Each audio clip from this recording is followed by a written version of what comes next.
I couldn't believe my eyes with this one. This is rock bottom. A Medscape article about laughing gas, nitrous oxide, as a new option for resistant depression in older adults. Just a reminder that I'm currently not practicing medicine and none of these videos are going to be serving the purpose of medical advice. You can see the full disclaimer in the description box below. This is my commentary on a research study. The concept of treatment-resistant depression is a thing unto itself to critique. I'm not going to do that here. This is about a presentation at the 38th European College of Neuropsychopharmacology Congress 2025. It's research done by a university hospital in France. They gave 60-minute treatments of nitrous oxide by face mask and saw that depression symptoms started to lift within 24 hours. And 2 weeks into the treatment, there was still a clinically meaningful decrease in depression scores compared to placebo. You can get into the critique of the study itself, issues with placebo control with something like nitrous oxide that gives you an immediate sense of high. They did try to control for that by dosing it minimally, etc., but that's not really why I'm talking about this. This is not just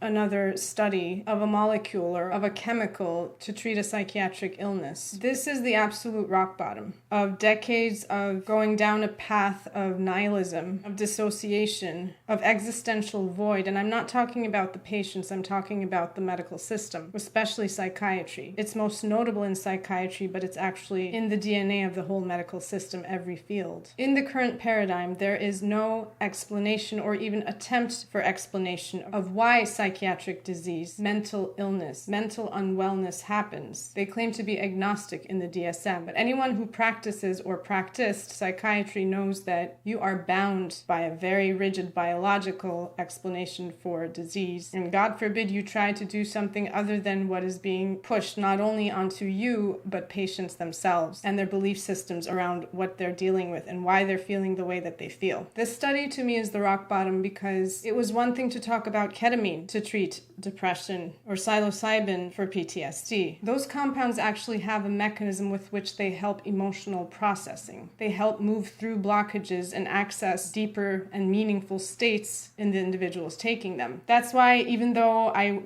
totally disagreed with how they were being presented, especially ketamine as symptom relief, making your depression go away rather than understanding and working through what it's actually about. Even though I had strong grievances about how they were being used, I could still see a meaning and purpose for them that was helpful and potentially in the best interest of patients. But nitrous oxide, at best, is tickling the person's central nervous system. There's no conceivable way it would be bringing lasting results that I know of. But not only that, it is highly addictive, especially for people who are dealing with emotions and they're trying to keep at bay. Not only that, with long-term recreational use especially, they are known to be severely damaging to the nervous system. This is rock bottom. I'm going to read a few things that just put the nail in the coffin for me. They asked the session co-chair to comment about the results, and he answered, "It's very encouraging. I'm a practicing clinical psychiatrist, and a lot of my drugs don't work. A lot of my drugs cause side effects.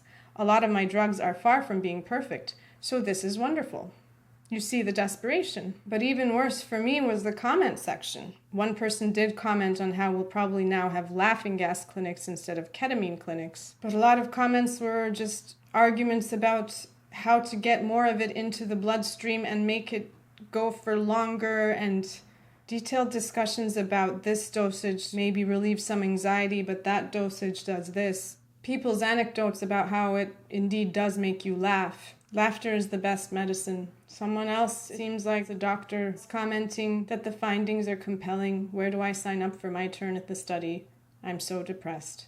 I have to be fair. There are comments that are reassuring about how forced laughter does not replace the need to cry.